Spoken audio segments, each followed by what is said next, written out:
Peskovê çîroka peskovî ye tenêbûn çendê zor e yara min dizanim tu çi qas dizanî şevên tarî dev ji min bernade ve kabûsekê dikeve ser min bêhêz dimînim lê hete ji min tuneyê di nava şox û şengiyê da min ji bîr dike ma ez wisa me te gotî na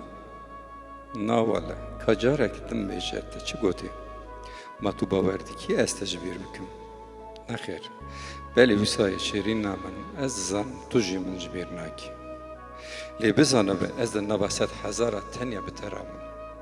ne tenê dema te bibînim û bêriya te bikim ez herdem bi te re mam lê tu çi dikî ez çi dikim tu dibêjî ez vek zînim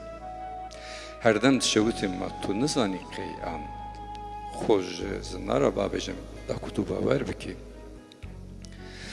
belê delala min dizanim carnebek min dibî dişewitî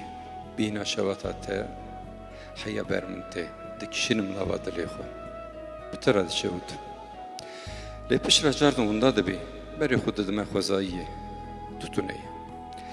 dizibirim çiyayê çelê pirsa te dikim heya wan jî ji te tuneye ve digerim nava geliyê welatê xwe li bin her deviyek li te digerim tu tuneyê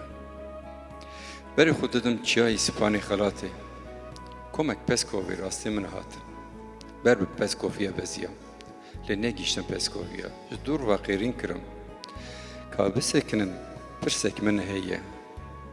peskovî li min vegerand ma tu kî yê ji me çi dixwazî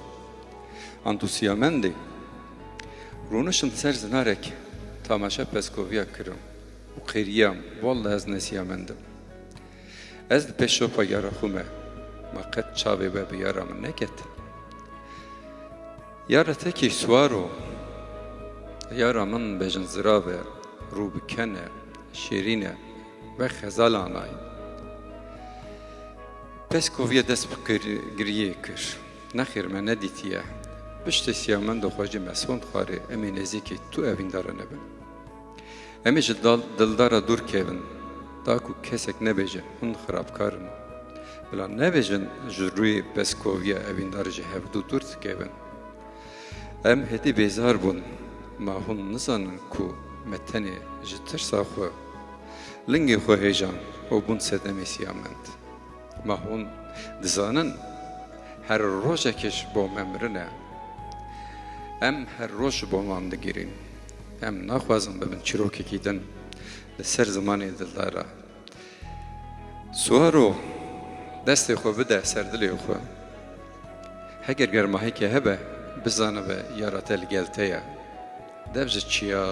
gelî zinar û besê Kurdistanê berde yar li ber serê te ye